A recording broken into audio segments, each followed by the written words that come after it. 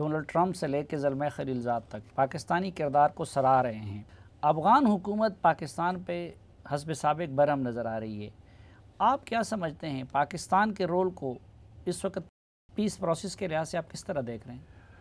Well, first of all, there is no doubt that Pakistan is playing a constructive role in facilitating the American and Taliban talks. But those are not yet peace negotiations. Peace negotiations will have to be between Afghans. And that is when, again, we as Afghans will judge Pakistan's role. When it comes to that it certainly supports intra-Afghan dialogue in negotiations for peace, but not interfere with. There's a difference between support and interference. Any country's interference we look upon with suspicion, but particularly our neighbors, and particularly, there is a lot of mistrust and suspicions. So Pakistan needs to handle with care, utmost care. There is a role for Pakistan, no doubt about it. We do believe that it can play an important role for peace, as it has played an important role, certainly delivering to the U.S., facilitating the U.S. Taliban talks. We do believe that it could also play an important constructive role in support of intra-Afghan peace. جو role Pakistan نے U S Taliban ٹاکس میں پلے کیا ہے وہ اگر intra Afghan میں بھی اسی رول کو کنٹینیو کرے تو آپ لوگ مطمئن ہوں گے اس رول سے؟ I think that will be because with the U.S. and Taliban talks, Pakistan has played more a behind-the-scene role. It is not around the table. It has facilitated, and there is strictly Taliban in the U.S. talking. A similar role with the intra-Afghan talks certainly will be welcomed. ابھی تک پاکستان ایسا نہیں کر رہا کیونکہ ہمیں تو بتایا جا رہا ہے کہ پاکستان پوری کوشش کر رہا ہے. Yeah, but we are not there yet. We are not there yet. What I'm saying is that once we are there, then we will then make that judgment. And I do hope and expect that is going to be an important constructive role. بہت شکریہ doctor عمر ذاخروال صاحب. ہمارے ساتھ ہیں سمیع یوسفزئی صاحب، جناب طاہر خان صاحب اور آصف درانی صاحب. سب سے پہلے سمیع یوسفزئی صاحب، امریکی آپ کو کتنے سنجیدہ نظر آتے ہیں اور طالبان آپ کو کتنے سنجیدہ نظر آتے ہیں؟ میں سمجھتا ہوں کہ امریکہ بھی پہلے کی نسبت بہت زیادہ سنجیدہ ہے. طالبان بھی اسی طرح، وہ بھی مذاکرات ٹیبل پہ ہے.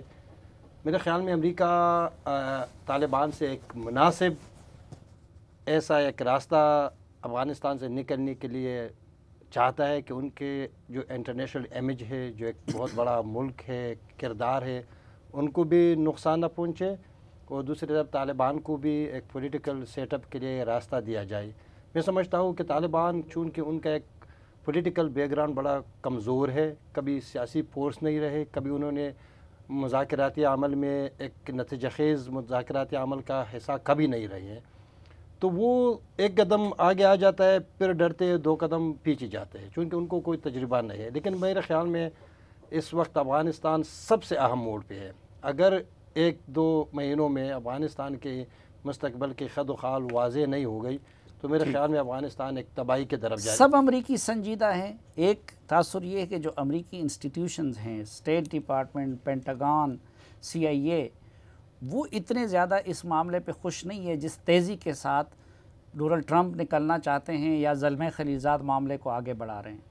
نہیں، میرے خیال میں امریکن ملٹری اور امریکن انٹیلیجنس جو ملٹری مائنڈ ہے وہ تھوڑا سا رہنا چاہتے ہیں.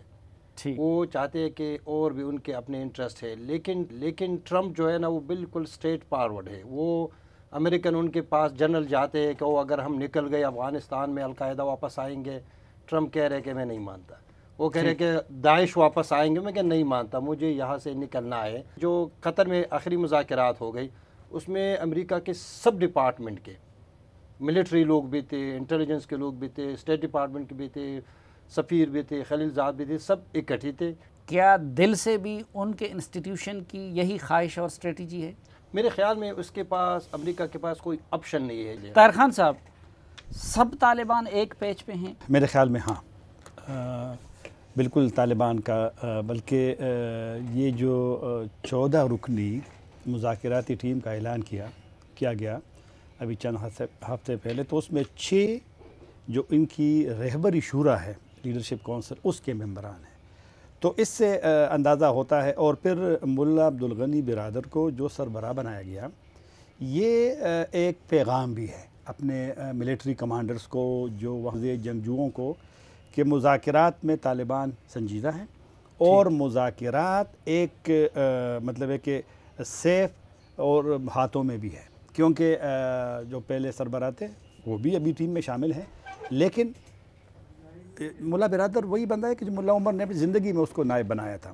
تو ایک احترام کا رشتہ بھی ہوتا ہے. اور طالبان اور شدت پسندوں میں ویسے بھی ایک روایت ہے کہ جو لوگ زیادہ قربانیاں دے یا سفر کرے تو پھر اس پہ لوگ ٹرسٹ کرتے ہیں. تو میرے خیال میں ہاں تو معاملات ویسے بھی آگے بڑھ رہے ہیں. اب تو ہاں آپ کی بات معاملات آگے تو بڑھ رہے ہیں لیکن حتمی نتیجے تک کیوں نہیں پہنچ رہے ہیں؟ یہ اچھا سوال ہے اور یہ اچھا ہے کہ ذرا اس کی تشریح لیے ہونی چاہیے. 2013 میں جب دفتر کھلا تھا جو بعد میں چند دن بعد بند ہو گیا جب کرزئی صاحب نے مخالفت کی تو صدر اوباما تھے اس نے اعلان کیا تھا کہ میں ایک ٹیم بھیج رہا ہوں قطر. بعد میں وہ نہیں ہو سکا. اس نے کہا تھا کہ یہ اگر مذاکرات شروع بھی ہو جائیں تو یہ بہت مشکل بڑے طویل بڑے پیچیدہ ہوں گے. افغان حکومت 10 دن سے بیٹھی ہوئی ہے ٹیم نہیں بنا سکے اور یہ 14-15 کو ہونے تھے پھر ملتوی ہو گئے. تو مطلب ہے کہ پیچیدگیاں ہوں گی مشکلات لیکن طاہر خان صاحب یہ جو ہوں گے کیا یہ افغان حکومت کے ساتھ مذاکرات ہوں گے؟ کیونکہ طالبان اب بھی کہہ رہے ہیں کہ ہم یہ افغان حکومت کے ساتھ نہیں کر رہے. ہاں یہ اہم بات آپ نے کی ہے کیونکہ یہ شکوک ہے لیکن ماسکو میں افغان حکومت نے شرکت سے انکار کر دیا تھا. وہ نہیں گئے تھے بلکہ پیس کونسل کے عمر داؤزئی صاحب نے خود کہا تھا BBC کے انٹرویو میں کہ ہمیں دعوت دی گئی لیکن ہم نہیں جا رہے. اس میں جا رہے اس میں قطر کا رول ہے. طالبان نے مسترد نہیں کیا کہ نہیں افغان حکومت کیونکہ افغان حکومت بیٹھی ہوئی ہے جو شورا بنائی ہے 37 ممبر کا حکومت نے تو وہ شورا بیٹھ رہی ہے. پہلے اس میں تھی جو فرسٹ میٹنگ اس کی پچھلے ہفتے جب ہوئی تھی تو وہ صدارتی محل میں ہوئی تھی. اشرف غنی صاحب نے خود اس کی صدارت کی تھی اور اس میں کرزئی صاحب اور کافی جو اہم لیڈر ہے سمیع صاحب مزید اس پہ روشنی وہ اس میں شامل ہے. تو حکومت یہ دیکھو نا وہ ہاں اب ذاتی حیثیت سے حکومت کا بندہ وہاں بولے گا لیکن اگر وہاں پر وزیر جائے گا وزیر تو وہ ہے نا بات جب کرے گا تو وہ تو حکومت کی ہاں وہ کہے گے کہ یہ عمر داؤزئی ہے لیکن عمر داؤزئی کے پیچھے تو ایک پوزیشن تو ہے نا کہ وہ سیکٹری ہے پیس کونسل کا. تو لہٰذا اگر ذاتی حیثیت سے بھی لوگ بولے پھر بھی اس کی بہت بڑی اہمیت ہے کہ وہ بین الاقوامی مذاکرات جو نہیں ہو رہے تھے تو ایک راستہ کھل رہا ہے. لیکن ہم اس کو بین الاقوامی مذاکرات تو کہہ سکتے ہیں لیکن افغان حکومت اور طالبان کے مذاکرات نہیں کہہ سکتے. اس طرح نہیں کہہ سکتے کیونکہ وہ اب ایسے بین الاقوامی مذاکرات جس میں افغان حکومت کے نمائندے بھی ہوں مطلب وہ سٹیج بھی آ سکتا ہے. میں نے دورانی صاحب کے پاس بھی جانے جی آپ ذرا کچھ ایک میں سمجھتا ہوں کہ ابھی تک امریکہ اور طالبان کے 2013 کے درمیان 18 میٹنگ ہو گئی.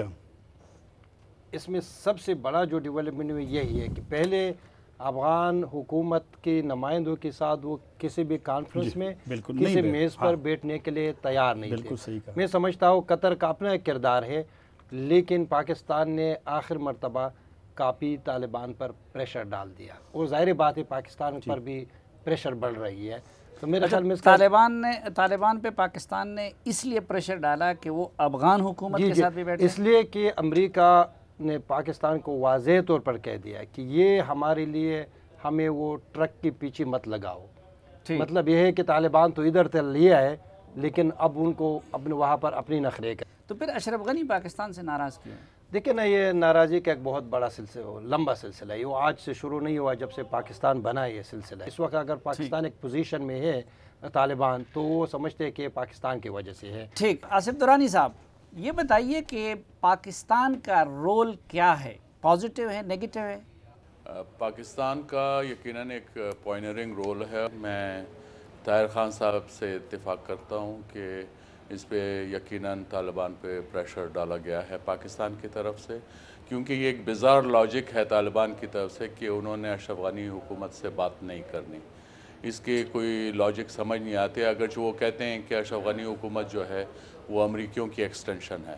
اس کے باوجود بھی اگر جب آپ انٹرا افغان ڈائلاگ کی بات کرتے ہیں تو اس میں اشرف غنی حکومت بھی شامل ہوتی ہے اور الٹیمیٹلی جب ہم لیگل پرسپیکٹو میں دیکھتے ہیں تو اس وقت جو دنیا میں جو حکومت مانی جاتی ہے وہ اشرف غنی کی حکومت مانی جاتی ہے. اچھا درانی صاحب آپ فرما رہے ہیں کہ پاکستان نے طالبان پہ پریشر ڈالا دوسری طرف افغان حکومت بھی اس وقت برہم ہے پاکستان پہ، تو یہ پاکستان خسارے کا سودا نہیں کر رہے کہ اس سٹیج پہ طالبان پہ پریشر ڈال کے ان کو بھی بد دل کر رہا ہے اور افغان حکومت بھی راضی نہیں ہے؟ لیکن اس میں یہ اپنی جگہ حقیقت ہے، لیکن اس میں میرے خیال میں ہم کچھ پاکستان کے رول کو اس طرح سے پروجیکٹ نہیں کر سکتے کہ ہم نے وہ آیا ہم ان کے پیچھے کوئی چابی چلا رہے ہیں. ایسا ہو نہیں سکتا.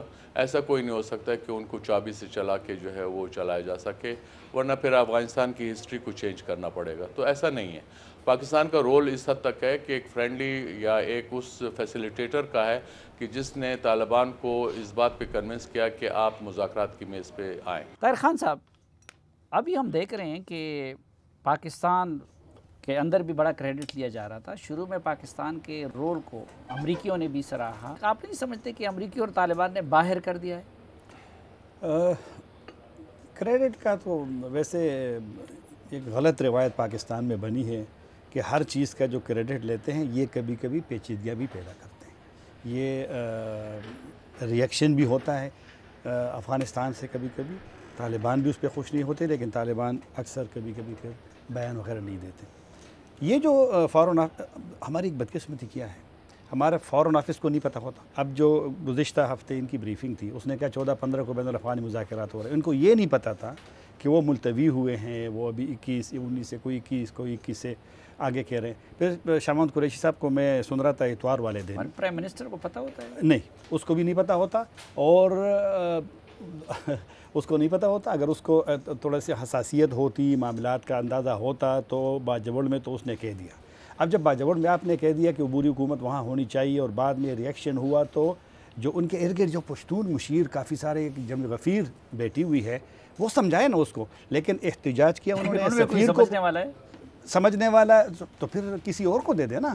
پھر تو سمجھنے والے لوگ مل جائیں گے نا اچھے سے، جو ان کو سمجھائیں کہ تو پھر خیبر ایجنسی میں دوبارہ کہا. تو وہ والی بات ہے. اپنے جو ترجمان نے کہا کہ پاکستان نہیں ہوا قطر کے مذاکرات میں، وہ تو پہلے یہ بتائیں کہ پاکستان بیٹھا کب ہے. پاکستان قطر کے مذاکرات میں اس طرح اس کا حصہ نہیں رہا. یو اے ای کا تو حصہ تھا نا. یو اے ای میں اس پہ آ رہا تھا. صرف یو اے ای والا، جو کہ پاکستان نے بہت بڑی غلطی کی. یو اے ای کے بعد ٹینشن بڑی تھی طالبان اور زرمی خلیجزاد کے درمیان. طالبان بالکل تیار نہیں تھے، لیکن ان کو کہا گیا کہ آپ وہاں پہنچیں. وہ وہاں گئے. میرے خیال میں پاکستان کوئی کوشش کر رہا تھا شاید کہ تھوڑا سا متحدہ عرب امارات کو یا سعودیوں کو خوش کرے، کیونکہ آج کل عمران خان صاحب کے تعلقات دونوں سے، اور اچھی بات ہے، ہمیں تعلقات اچھے بنانے دونوں سے چاہیے بھی. اور لیکن پاکستان میں طے ہوا تھا 18 کو کہ عمران خان صاحب سے طالبان رہنماؤں کے مذاکرات ہوں گے، اور پھر انہوں نے انکار کر دیا. تو کچھ لوگ کہتے ہیں کہ اس کی وجہ سے بھی کچھ معاملات خراب ہو گئے ہیں. افغان حکومت بھی اس پہ برہم ہو گئی اور طالبان بھی زیادہ اس پہ خوش نہیں تھے. آپ اس میٹنگ کو، کیا اچھا فیصلہ تھا پاکستان میں اس میٹنگ کا ہونا؟ میرے خیال میں ضرورت نہیں تھی. قطر پروسیس طالبان اور امریکیوں نے شروع کیا ہے. میرے خیال میں اس عمل کو آگے بڑھنا چاہیے. کریڈٹ والی بات آپ نے بالکل کی، غلط سوچ ہے اگر پاکستان یا کوئی اور ملک کریڈٹ لینا چاہتے ہیں. طالبان اور امریکہ کو قطر ہی میں وہ دونوں مطمئن ہیں. میرے خیال میں پاکستان کا رول فیسیلیٹیشن کا ہونا چاہیے.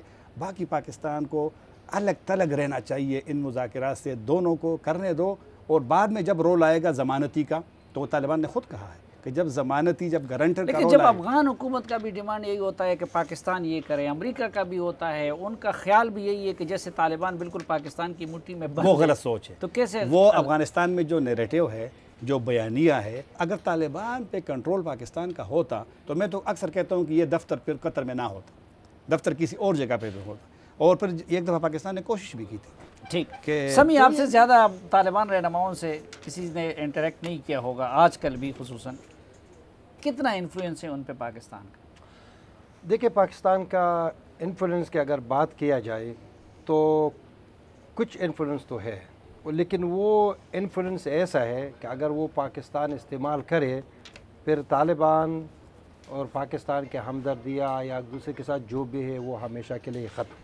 ہم یہ کہہ سکتے کہ انفلوئنس ہیں، لیکن اگر پاکستان نے طالبان کی مرضی کے خلاف ان سے کوئی بات منوانے کی کوشش کی یہ وہ بڑا سامنے خطرناک کھڑے ہو ہوگا۔ جائیں گے، اس کے دو خطرات وہ ہوں سامنے کھڑے ہو جائیں گے گے۔ مخالف۔ ایک خطر تو یہ ہوگا کہ جو طالبان ہے وہ اگر ان کے خلاف ہو جائے پاکستان، تو وہ پاکستان کو نقصان بھی پہنچا سکتے ہیں، ٹی ٹی پی کو بھی سپورٹ کر سکتے ہیں، بلوچ کو بھی سپورٹ کر سکتے ہیں۔ درانی صاحب، پاکستان کو کیا سوٹ کرتا ہے کہ طالبان افغانستان میں فاتح بن جائیں، طالبان وہاں سسٹم کا حصہ بن جائیں، یا کہ کوئی اور شکل بنے؟ پاکستان کے لیے آئیڈیل شکل کیا ہوگا افغانستان کے فیوچر کا؟ صافی صاحب، میرے خیال میں آئیڈیل سچویشن تو یہ ہوگی کہ افغانستان میں امن آ جائے، اسٹیبلٹی آ جائے۔ اگر مکمل امن بھی نہیں ہے تو لیکن اس قدر آ جائے کہ آپ افغانستان ایک وائبل اسٹیٹ کے طور پہ سامنے آ سکے۔ پاکستان کے لیے ڈکٹیٹ کرنا ناممکن ہے میرے نزدیک۔ آپ افغانس کو ڈکٹیٹ نہیں کر سکتے اور نہ کرنا چاہیے۔ ہاں، پاور اسٹرگل ہے۔ اب میں طالبان اور یہ جو ان کے اپوزٹ ہیں، یہ دونوں یہ کوئی آئیڈیالوگز نہیں ہیں، نہ آئیڈیالوجیکل لوگ ہیں، یہ صرف پاور اسٹرگل میں ہیں۔ دونوں 5 وقت کی نمازیں پڑھتے ہیں، دونوں جو ہیں وہ کنزرویٹو مسلمز ہیں، تو لہٰذا یہ کس بات کا زوم ہے یا کس بات کا دعویٰ ہے کہ ہم زیادہ بہتر ہیں؟ بہتر صرف یہی ہے کہ وہ اپنے آپ کو، اپنی طاقت کو، جو 18ویں یا 19ویں صدی کا افغانستان تھا اسی سٹیج پہ اب تک کھڑے ہیں۔ تو لہٰذا پاکستان کے لیے لیسن یہ ہے کہ ہمیں صرف فیسیلیٹیٹر کا رول ادا کرتے رہنا چاہیے، کیونکہ وہ ہمارا نیبر ہے اور ہمارے پاس اور کوئی راستہ نہیں ہے۔ طاہر خان صاحب، تاریخ اپنے آپ کو تو نہیں دہرا رہی ہے کہ اس سٹیج پہ اب ہم طالبان بھی اسی طرح ہمارے مخالف ہو جائیں، ہم ان سے ناراض ہو جائیں گے جس طرح مجاہدین لیڈروں کے ساتھ ہوا تھا؟ مجھے نہیں پتا کہ یہ بات یہاں مناسب ہوئی کہ نہیں، لیکن پرائیویٹلی اگر آپ طالبان سے بھی پوچھیں، واٹس ایپ پہ پوچھیں، فون پہ پوچھیں، یا قطر اگر آپ کو موقع ملا آپ جائیں، سمیع صاحب جاتے ہیں، تو آپ اگر ان سے ملیں تو یہ والی ناراضگی والا شاید کہ وہ بھی اس کا اظہار کریں۔ اور وجہ کیا ہوگی؟ وجہ یہ ہے کہ ہماری جو ایک مینٹلٹی ہے نا، اس کو تبدیل ہونا چاہیے۔ یہ جو بار بار ہم ذکر کر رہے ہیں سب مل کر کے، تینوں، سمیع صاحب، درانی صاحب، میرا بھی چلو شامل کر دے، آزادی سے افغانوں کو اپنے فیصلے خود کرنے دو، طالبان ہو دوسرے ہوں۔ یہ والی سوچ کہ نہیں بس بارڈر بند کرو، ان وہاں پہ جناب وہ آپ کے غلام بن جائیں گے، اس کے کیا ہوا؟ نہیں تو پاکستان کیا طالبان پہ کوئی ان کی مرضی کے خلاف پریشر ڈال رہا ہے؟ ممکن ہے۔ یہ جو اسلام آباد میں میٹنگ، اچھا خلیل زاد کی ایک میٹنگ تو نہیں ہوئی، طالبان نے جب اعلان کیا نا کہ وزیر اعظم سے ملیں گے، اس سے ملیں گے، لیکن اس سے پہلے ایک میٹنگ ہوئی ہے۔ اچھا میں نے ایک طالب سے پوچھا سیاسی دفتر کا کہ یہ کیوں، مطلب ہے کہ وہ کیونکہ طالبان نہیں آئے۔ دو چیزیں تھیں نا، ایک طالبان نے خود کا کام آئیں گے، ایک میں وہ نہیں آئے، کیونکہ قطر میں جب ملتوی کر دیا گیا تھا جنوری میں غالباً، تو پھر یہاں پر اس نے قطر والوں نے ان سے کہا کہ آپ نے وہاں جانا ہے پاکستان میں، وہ نہیں آئے۔ وہ کہہ رہے تھے کہ شاید زلمی خلیل زاد کا یہ خیال ہو کہ پاکستانیوں کی موجودگی میں وہ ہم سے کئی چیزیں منوا لیں گے یا منوانے کی کوشش کریں گے، یعنی ان میں بھی یہ سوچ ہے طالبان میں بھی، اس لیے انہوں نے کہا کہ تو لہٰذا یہ سوچ تبدیل ہونی چاہیے۔ اسی سوچ سے ملک کے اندر بھی کافی سارے مسائل پیدا ہوئے ہیں۔ اچھا سمیع صاحب، کیا فارمولے فیوچر کے لیے ڈسکس ہو رہے ہیں؟ یہ جو کہہ رہے ہیں نا، اس میں کیا عبوری حکومت کا آپشن ڈسکس ہو رہا ہے؟ افغان حکومت کی کیا حیثیت بنے گی؟ طالبان کی کیا پروپوزل ہیں فیوچر کے لیے؟ اس کے مقابلے میں امریکہ کی کیا پروپوزلز ہیں؟ میرے خیال میں یہ جو پرائم منسٹر عمران خان صاحب ایک بات کرے، یہ سب افغانوں کا بات ہے، لیکن الرجی اس وجہ ہو جاتا ہے جب یہ پاکستان کرتے ہیں۔ میرے خیال میں یا تو 2 سال کے لیے ایک سیٹلمنٹ، ایک انٹرم گورنمنٹ بننا چاہیے، طالبان کو کافی زیادہ شیئرز دینا پڑیں گے۔ ایک اگر اس طرح نہیں ہے تو پھر 6 مہینے کے لیے کہ حکومت بن جائے تاکہ طالبان ایک پولیٹیکل پروسیس کا حصہ بن جائے، یا تو ایسا کیا جائے کہ طالبان بہت زیادہ اس پر کہہ رہے کہ نہیں امریکہ نکل جائے، تو امریکہ کے ساتھ ایسا ایک سیٹلمنٹ کیا جائے جن صوبوں سے امریکن نکلتے ہیں وہاں پر ول پاور سیز فائر ہو۔ لیکن بدقسمتی سے اس وقت طالبان کا بھی بڑا سخت موقف ہے۔ اس کے علاوہ ڈاکٹر اشرف غنی صاحب کے ذہن میں بھی ایک میرے خیال میں اس وقت جو چل رہے ہے وہ بھی کافی غیر مناسب ہے۔